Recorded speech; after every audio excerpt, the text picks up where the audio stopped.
des entreprises publiques. J'ai fait allusion ici à Trifon Kinki Moulumba et à d'autres têtes couronnées, Colette Tchomba Tundu et plusieurs autres. Votre analyse? Oui, vous savez, c'est la preuve à suffisance que notre démocratie est en train d'évoluer dans la bonne direction. Et que nous avons quand même au sein de la CENI une expertise. Parce qu'il y a des innovations. Avant même de répondre à cette question, avec Kadima, nous avons, quoique il a commencé avec un grand retard, nous avons constaté que les déploiements, donc la commande du matériel, les déploiements s'est fait avec en grande partie les moyens que la CENI a disponibilisés avant d'appeler ses cours par après. Parce les moyens du gouvernement, justement. Les moyens du gouvernement. Et là, il faut féliciter les gouvernements. Deuxièmement, c'est pour la première fois que nous avons droit à un centre de compilation et des résultats. Je pense que ça a quand même apaisé les esprits et tout le monde a compris dans chacune des circonscriptions ce qui s'est passé. Alors, la publication de la liste des invalidés par la CENI vient encore confirmer le fait que nous sommes dans la bonne direction et qu'il y a vraiment une transparence. Et tout le monde est égal devant la loi. On ne peut pas avoir, je vais citer par là, on ne peut pas prétendre être démocrate et assumer des responsabilités sans se soumettre à la loi. Donc on a vu des ministres en fonction, on a vu des anciens ministres, des anciens présidents de l'Assemblée nationale et même des députés être radiés, si je peux ainsi m'exprimer, de la liste. C'est une sanction positive parce que les gens pensaient qu'ils pouvaient se permettre n'importe quoi, voler les équipements de la CENI, malmener les agents électoraux, tout comme intimider la population sans qu'il ne soit sanctionné. Jérôme, c'est qu'on en va y revenir, Moïse Moussangana. Les 82 députés nationaux et provinciaux qui ont été invalidés, ils sont poursuivis pour corruption, vandalisme de matériel électoral de la CENI, incitation à la violence, détention du DEV, dispositif électoral de vote, qu'on appelait autrefois machine à voter. Oui. Votre commentaire par rapport à ça? Il faut dire que c'est pour la première fois, depuis que nous avons commencé avec ces processus électoraux démocratiques depuis 2006, on a toujours chanté la fraude. Quand vous lisez le rapport d'émission, d'observation, on a toujours souligné ça. Mais jamais on a frappé. Alors que la loi électorale, comme même le code pénal et consort, sanctionne des choses comme ça. Mais on n'a jamais sanctionné. On a toujours pris ça comme ça, même normal, on a normalisé même cette fraude-là. Mais aujourd'hui, que la CENI se saisisse de toutes ces dénonciations, les documente et arrive à sanctionner, il faut dire que c'est une bonne chose. Donc au moins, c'est une leçon donnée pour ceux qui viendront demain. Donc pour le processus 2028, les gens seront...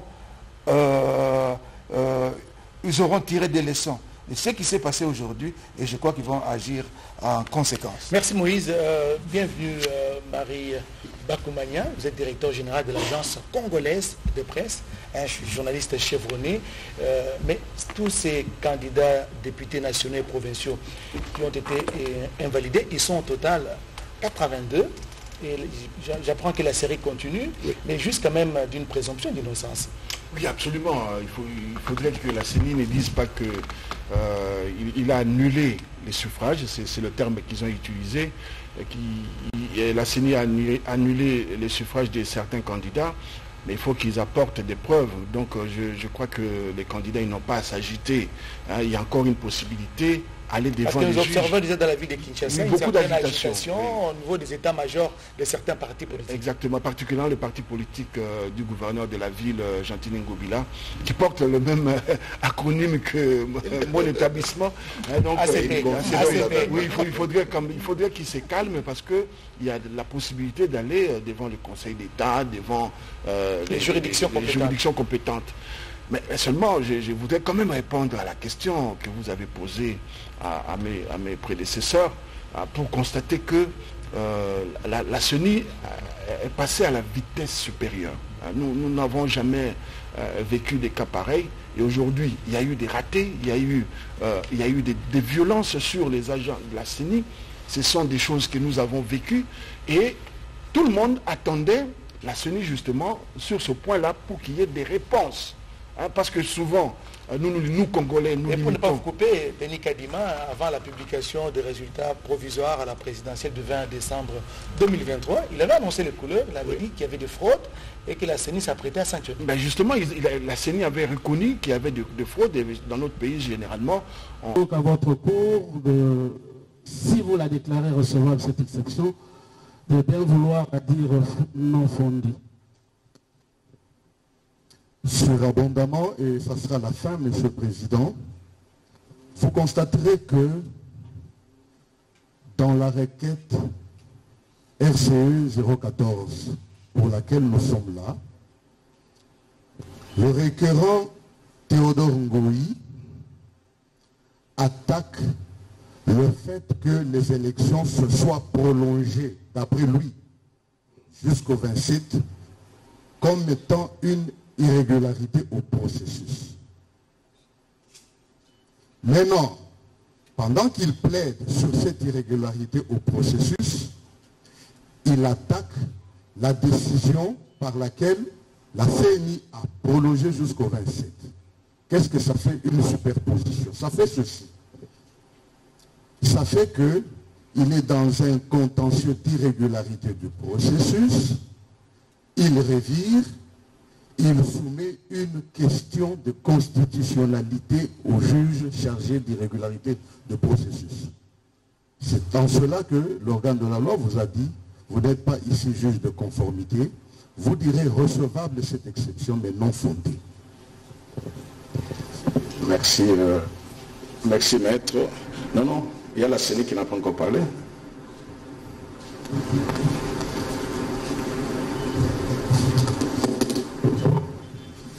Monsieur le Président, Monsieur de la Cour, Monsieur le Procureur général,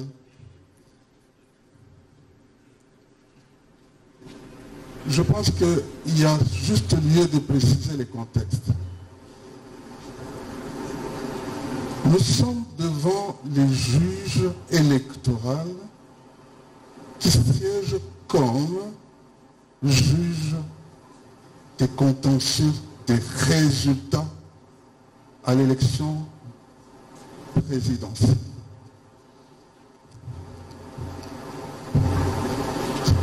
En même temps,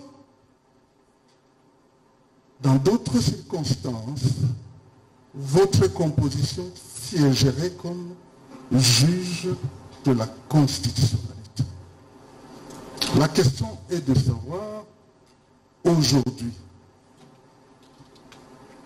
est-ce que vous êtes juge de la constitutionnalité? Non. Vous êtes juge de la sincérité des résultats. Et la requête, quoique elle abonde d'autres matières qui ne concernent pas, on va y revenir, ne peut pas se transformer en pleine audience en requête d'inconstitutionnalité. Ça ne peut pas se concevoir. Parce que la loi électorale que vous allez appliquer, et non pas la loi organique, et non pas la loi organique, comme on l'a évoqué, c'est la loi électorale qui est la matière,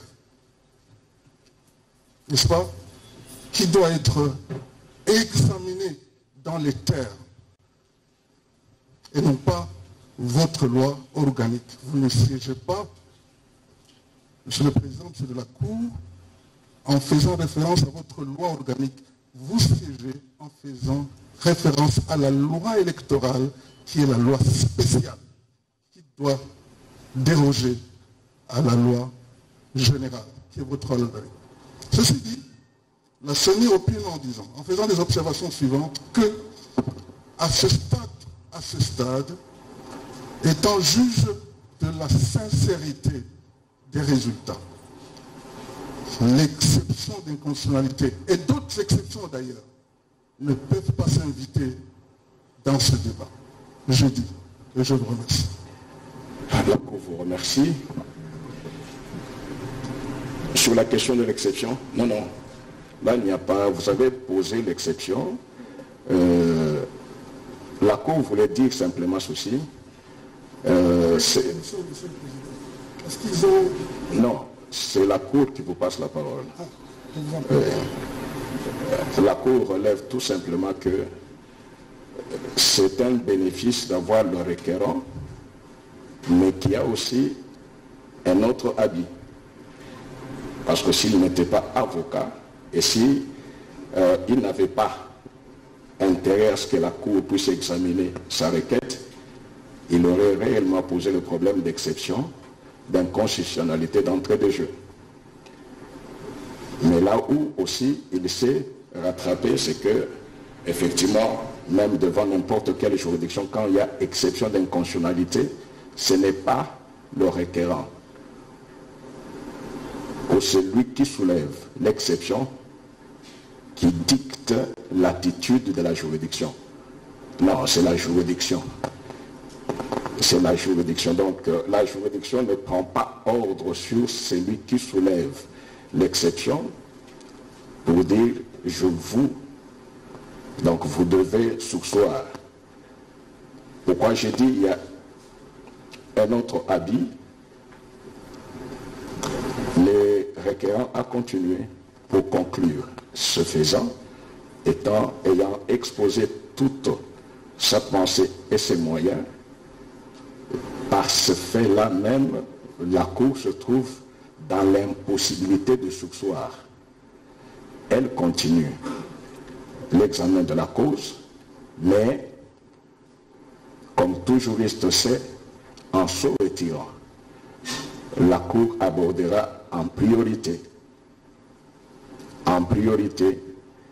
le problème soulevé, cet incident d'exception d'inconstitutionnalité, et répondra. Donc, la Cour rejoint cette exception-là de façon naturelle. C'est par le fait même du déroulement du procès que cette exception se greffe sur la suite, parce que les requérants avaient déjà exposé tous ces moyens et conclu. Nous revenons à la requête principale. Vous aurez le temps de parler, mais vous avez conclu, nous passons aux autres parties pour qu'ils reviennent sur toutes les prétentions que vous avez pu soulever. Juste sur cette question, parce que vous l'avez souligné, la question de constitutionnalité. Donc si la Cour peut m'autoriser, en vérité d'égalité des armes, que je puisse quand même répondre sur cet aspect, sans non, au fait, examiner ça. C'est juste. C'est vous qui avez soulevé, les autres ont réagi. C'est la Cour qui voit s'il y a opportunité de vous donner les répliques. Parce que si nous vous donnons les répliques, les autres auront les mêmes. C'est ça au moins le droit de la Cour. Or, la Cour estime qu'en cette matière-là, sous cette question, il n'y a pas de réplique possible, parce que c'est une question essentielle d'ordre public. Nous en tiendrons compte le moment venu. Mais je reviendrai quand j'aurai la parole. Vous êtes libre et vous avez vu que la Cour vous a laissé parler pendant plus de 1h30. Mais ce que la Cour vous demandera aussi, c'est que acceptez de parler quand la Cour vous accorde la parole. Absolument. Merci. La Cour passe la parole au candidat au président Félix-Antoine Tshisekedi Tshilombo. C'est vrai qu'on a fait plus de 1h30, vous n'êtes pas obligé d'aller jusqu'à 1h30. D'accord.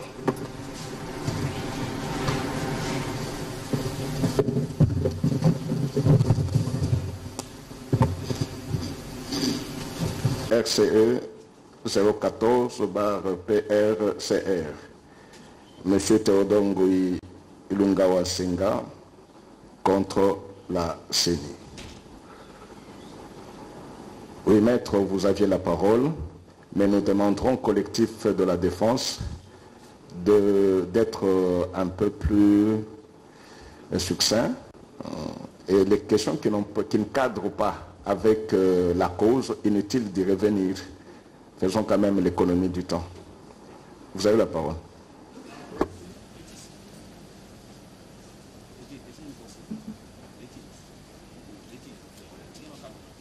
Merci, Monsieur le Président. Nous avons également intérêt à faire cette économie du temps. Je vais aller très vite, il ne me restait que l'avant-dernier moyen pour développer, mais pour tout dire sur la troisième observation, l'exigence des preuves en matière électorale, c'est même, lorsque nous lisons très bien la loi, une condition de recevabilité de la requête. La recevabilité de la requête tient aussi au fait qu'on doit y annexer des preuves. Une requête nue, dépourvue de preuves, doit être carrément rejetée. Et malheureusement, nous négligeons cet aspect des choses. Et nous avons vu une requête fleuve, mais sans preuve. Dernière observation. La dernière observation tient au fait que votre cour, la Cour constitutionnelle, statue sur requête. Ça paraît une règle anodine, mais ça vaut ici le pesant d'or. Ça vaut la peine de le rappeler ici. Parce que vous avez vu comment le requérant est tout le temps sorti de sa requête. Des débordements sur débordements. Il a plusieurs fois déraillé. Il nous a raconté toute sa vie. C'est là que la règle selon laquelle la Cour ne statue que sur requête vaut la peine d'être rappelée ici. Parce que nous avons finalement une requête preuve, où le requérant, quand il prend la parole pour développer les observations, il déborde, il déraille. Qu'il plaise à la Cour de rester dans la requête, de respecter le principe du dispositif et de ne statuer que sur les éléments contenus dans la requête. J'ai dit et j'ai pris à la Cour d'inviter à la barre Maître Jean-Marcel Kabea pour développer les branches du moyen. Merci. Merci. Le collectif a encore la parole. Merci beaucoup, Monsieur le Président.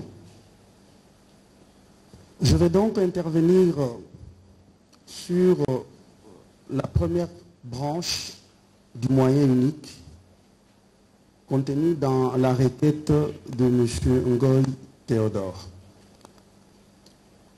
Pour faire un gain de temps, je ne reviendrai pas sur l'irrécevabilité des 4 sous-branches de cette branche, cette partie du moyen ayant été vidée de sa substance par l'intervention de mon prédécesseur, qui a effectivement évoqué les caractères définitifs des arrêts rendus ou que rend votre cour conformément aux dispositions de l'article 168 de la Constitution. Je m'en vais donc faire des petites observations sur chacun des griefs que M. Ngoï a présenté en 4 sous-branches de la première branche du moyen unique. Dans un premier temps, M. Ngoï vous a entretenu ici, très longuement d'ailleurs, sur les griefs faits à la CENI de n'avoir pas publié les listes électorales. Et il a renvoyé comme fondement aux dispositions des articles 6 et 8 de la loi électorale, qui en réalité circonscrivent le cadre de la publicité, justement à faire de la liste des électeurs. La ratio legis de ces 2 dispositions renvoie donc à ce que le législateur a voulu que la CENI fasse une publicité suffisante sur qui sont électeurs pour participer au scrutin. Et pour cela, la loi, de manière non limitative, a évoqué quelques moyens pour la publicité. Mais je pense que le requérant, qui ici a affirmé avoir battu sa campagne essentiellement à travers les réseaux sociaux et les médias, ne pourrait pas opposer à la CENI le fait d'avoir aussi, pour ce qui est de la publicité des listes électorales, utilisé les mêmes voies. Notamment, la CENI avait mis en ligne sur son site toutes les listes et l'information était, si M. Théodore Ngoy suivait la télévision autant de fois qu'il voudrait que ses électeurs les suivent, il a certainement été informé de cela et au cours de la rencontre organisée par la CENI avec les candidats, cela avait également été relevé. La CENI a donc utilisé un des moyens qu'on peut considérer dans ces temps modernes comme étant le même à pouvoir atteindre le plus grand nombre de personnes, à savoir quand même utiliser son site internet. Mais la CENI est allée plus loin, en collaboration avec les sociétés, les opérateurs de télécommunications. Chaque électeur pouvait, en envoyant un message gratuit au numéro 102, avoir la réponse sur son nom complet ainsi que son bureau de vote. Est-ce qu'il peut y avoir meilleure publicité, meilleure façon de faire la publicité que celle-là? Encore que M. Théodore Ngoy, in fine, n'a pas démontré à suffisance de preuves que ses électeurs, à lui, parce que dans ces procès, c'est de lui qu'il s'agit. Chaque fois, il faudra renvoyer chaque grief à sa propre personne en tant que candidat venu contester les résultats obtenus par les 26. M. Théodore Ngoy, disais-je, n'a pas donc démontré que ses électeurs à lui n'avaient pas pu retrouver leur nom sur les listes électorales telles qu'elles ont été rendues publiques par les moyens qui ont été utilisés par la CENI. S'agissant de l'impression des cartes d'électeurs, qui serait illisible, c'est avancé avec le chiffre de 80%. Mais il n'a pas pu indiquer ici sa source. Mais il dit près de 80% des cartes d'électeurs seraient devenues illisibles. Il me semble que ce qui est plus proche de la réalité, c'est que certaines cartes d'électeurs, ça n'a pas été 80% des cartes d'électeurs. Encore que M. Théodore Ngoy n'a pas, encore une fois de plus, à suffisance de preuves, indiqué à la haute cour que seuls ses propres électeurs étaient impactés par le problème d'illisibilité des cartes d'électeurs. Et il n'a même pas pu apporter la preuve d'un seul de ses électeurs, à commencer par lui-même. À commencer par lui-même. Donc, parce qu'il n'a pas été démontré que le fait que certaines cartes d'électeurs avaient un caractère illisible, cela a pu impacter sur les résultats. D'autant plus que d'après les chiffres de la CENI, c'est quand même plus de 10 millions de Congolais qui ont pu voter.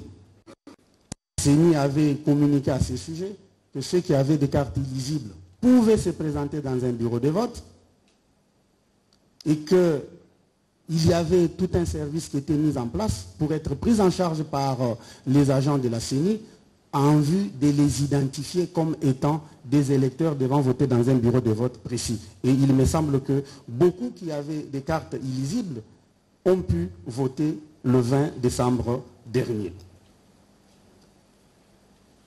Il s'est également étalé sur la problématique du monnayage de l'impression des duplicata des cartes d'électeurs. Il me semble là que mettre à charge de la CENI une telle responsabilité ne serait pas honnête. D'autant plus que dans sa requête, M. Théodore Ngoy n'a pas pu démontrer quel était le volume des affaires pour lesquelles il y aurait eu soupçon de monnayage des cartes d'électeurs. Il n'a pas pu les confirmer. Et il n'a surtout pas indiqué qu'un de ses propres électeurs a été concerné par le cas. Encore une fois de plus, chaque fois que M. Théodore Ngoy plaide et évoque un grief, il doit toujours se ramener à sa propre situation en indiquant, parce qu'il y a eu monnayage des cartes, de l'impression des duplicataires des cartes d'électeurs, 10 millions de mes votants en moins n'ont pas pu avoir accès à l'impression d'un duplicateur, ce qui peut avoir pour conséquence de remettre en cause l'ordre d'arrivée lors de la proclamation des résultats à ce stade provisoire par la CENI.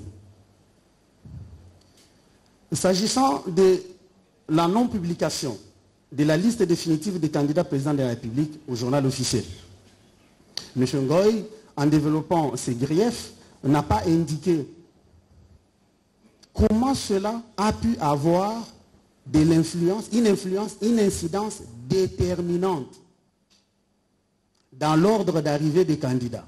Il voulait indiquer lui-même qu'il serait le dernier de 26, avec 0,2% des suffrages, 0,02% des suffrages exprimés par certains Congolais qui ont eu accès au vote le 20 décembre 2023. Et que donc, le fait d'avoir imposé la publication de la liste des candidats présidents de la République au journal officiel, encore une fois de plus, l'objectif du législateur, c'est de pouvoir faire la plus grande publicité qui est possible de qui sont retenus de manière définitive comme candidats président de la République. De ce point de vue, lui qui a affirmé avoir pratiquement battu toute sa campagne dans les réseaux sociaux et à travers les médias les plus suivis, il me semble qu'il soit le candidat que le Congolais ait connu le plus comme ayant postulé à la fonction présidentielle. Malheureusement, les résultats restent celui-là. Il n'a pas pu donc démontrer ici que du fait que la CENI n'avait pas publié la liste des candidats retenus définitivement à l'élection du président de la République, cela a empêché ses propres électeurs de l'identifier, de les reconnaître comme candidat président de la République et éventuellement de voter en sa faveur. M. Théodore, qui a ici présenté une demande incidente tendant à obtenir un passeport diplomatique, n'a pas pu justifier d'abord le grief vis-à-vis de la CENI tel qu'il a été exprimé. La CENI ne délivre pas les passeports diplomatiques. Ce grief ne peut pas être porté à charge de la CENI. Et la délivrance du passeport diplomatique est réglementée par le décret numéro 09/10 du 30 mars 2009. Et ce décret énumère de manière limitative les bénéficiaires des passeports diplomatiques, sauf à recourir au pouvoir discrétionnaire du président de la République, seul à qui ce décret reconnaît le pouvoir de pouvoir solliciter et obtenir un passeport diplomatique en faveur d'une autre personne que celle retenue et reprise sur les dits décrets. Alors la justification de M. Ngoy, Théodore, c'est de dire que le passeport diplomatique aurait dû permettre aux candidats de battre campagne dans les circonscriptions électorales à l'étranger du pays, donc dans les 5 pays dans lesquels la CENI a fait une première expérience de vote des Congolais de l'étranger. Mais M. Ngoy, encore une fois de plus, ne démontre pas qu'il a été l'unique à avoir été empêché de se déplacer pour aller battre campagne dans ce pays-là. Encore qu'il est de notoriété qu'aucun candidat n'a été dans l'un des 5 pays pour battre campagne. M. Ngoy ne peut donc pas justifier légalement que le simple fait, pour lui de n'avoir pas obtenu un passeport diplomatique, a nécessairement favorisé un autre candidat à son détriment. Le vote des Congolais de l'étranger le démontre à suffisante. Son nom a été repris et M. Ngoy sait exactement le nombre de voix qu'il a pu recevoir en termes de suffrage de la part de nos compatriotes vivant à l'étranger. Je vais terminer par les deux dernières sous-branches, M. le Président, en abordant la question ou la problématique de la protection qui serait inégale de tous les candidats présidents de la République. Et sur ce point, M. Ngoy vise particulièrement notre client, Félix Antoine Tshisekedi Tshilombo, qui aurait été surprotégé, d'après lui, et par la garde républicaine et par la police, alors que lui a peiné à avoir 25 policiers. Encore une fois de plus, il faudrait ici rassurer M. Théodore Ngoy que tout en étant autant candidat qu'élu sur la liste définitive de 26, Félix Antoine Tshisekedi Tshilombo, durant la période de campagne, et même en ce moment-ci où nous sommes en train de plaider cette affaire, est président de la République et chef de l'État. Et cela jusqu'à l'investiture, à la date d'investiture. Donc, pendant la période de la campagne électorale, il n'était pas moins président de la République. Et il devait continuer à bénéficier de la même protection organisée par ailleurs par la loi pour un président en fonction. Mais particulièrement, vous aurez vu sa décence et son sens de loyauté. Il n'a pas, par contre, utilisé les moyens de l'État pour battre sa campagne. Tout le monde l'aura vu, le président de la République n'a pas utilisé l'avion présidentiel pendant sa tournée en campagne. Le président de la République n'a pas utilisé un seul des véhicules officiels pendant la période de campagne. Il a utilisé ses biens privés et les biens qui ont été mis à sa disposition pour le besoin de la campagne. Donc, sur ce moyen, Monsieur le Président, encore une fois de plus, M. Théodore Ngoy ne démontre pas, à suffisance de preuves, que le simple fait que le président de la République, encore en fonction au moment de la campagne, a pu bénéficier d'une protection différente des autres candidats, l'a empêché, lui, à être élu président de la République. D'autant plus que de son propre aveu, il n'a pas organisé une campagne en sortant de sa maison. Parce que toutes les fois où il est parti de sa maison, c'était pour aller à une chaîne, soit de télévision, soit des radios. Et pendant l'autre période de sa campagne, il était dans les réseaux sociaux. Il n'avait donc pas besoin de plus que 25 policiers pour se rendre de sa maison à une maison de communication.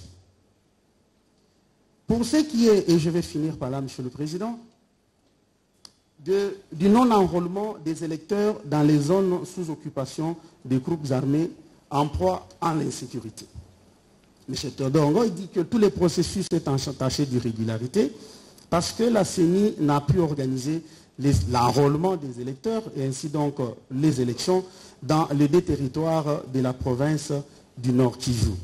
Il me semble que votre cour a une jurisprudence abondante et constante sur cette question parce qu'elle s'était déjà posée en 2019 lors des élections organisées en 2018 pour les territoires de Kwamut et les territoires, donc les territoires de Yumbi, Beni territoire et Beni ville. Votre cour, par arrêt numéro RCE 001 de 2019, avait dit pour droit que cette circonstance exceptionnelle liée à l'insécurité et constituait un cas de force majeure qui ne pouvait pas permettre à la CENI d'organiser non seulement les opérations d'enrôlement, mais également le vote dans ces circonstances. C'est bien plus facile pour M. Théodore Ngoy, qui avait décidé de ne battre campagne que dans les réseaux sociaux et sur les chaînes de télévision, de vouloir exiger que les élections se soient tenues dans ces zones-là. Mais pour les autres candidats qui avaient voulu aller au contact des électeurs, des Congolais, ils n'auraient pu se rendre dans les deux territoires en proie à l'insécurité. M. Théodore Ngoy pouvait par contre, dans cette hypothèse-là, se retrouver être plus favorisé parce que lui avait décidé de ne pas battre campagne en dehors de sa maison et de locaux de chaînes de télévision. Tout à l'heure, dans son développement, M. Théodore Ngoy, comme nous le cessons de le dire, est revenu plusieurs fois sur ces griefs sans jamais les confronter à la situation factuelle de la recherche des résultats, la recherche du changement de son positionnement sur les listes, sur la décision proclamant provisoirement élu Félix Antoine Tshisekedi Tshilombo. Et à ce sujet, je voudrais ici citer avec intérêt l'auteur Juvenal Mutumbi, que lui-même a cité tout à l'heure, et pour lequel il n'a lu que la première partie du paragraphe. Sur ce même paragraphe-là, l'auteur poursuit en disant que tout ce qui est prévu à ce sujet, et il parle plutôt de la conformité et non pas de la régularité, il chute en disant tout cela, le requérant devra démontrer que tous les griefs invoqués permettent d'avoir une incidence considérable sur les résultats. Et qu'il devrait, si jamais la situation avait été inversée, lui permettre à lui d'occuper la première position et non pas de se retrouver Panima, comme il a dit lui-même, le tout dernier de la classe. Alors, vous aurez donc, Monsieur le Président, Madame, Monsieur du siège, Monsieur le Procureur général, compris qu'au terme de cette plaidoirie fleuve du requérant, ponctuée des faits sociopolitiques de notre pays et de quelques anecdotes personnelles, n'ont pas permis d'apporter à la Cour un seul élément qui pourrait lui permettre, s'agissant justement de tous les griefs abordés dans la première branche du moyen unique, dans ces 4 sous-branches, que son positionnement pouvait être différent si jamais la situation avait été inversée. Nous avons dit, Monsieur le Président. La Cour vous remercie. Je crois, ce n'est pas la conclusion. Donc il y a d'abord mettre... Vous avez la parole. Monsieur le Président, Madame, Messieurs les hauts juges de la République, Monsieur le Procureur général près la Cour constitutionnelle et honorable représentant de l'organe de la loi, permettez-moi, avant d'entamer mon propos, de relever que la requête par laquelle la Cour constitutionnelle est saisie en l'affaire sous examen pose vraisemblablement beaucoup plus de peine que de bonheur du point de vue de l'entendement et de la compréhension que l'on peut s'en faire. Il n'est pas facile de saisir la réalité de son objet ainsi que sa finalité en se plaçant dans le cadre d'un débat juridique de fond qui se veut sérieux et productif de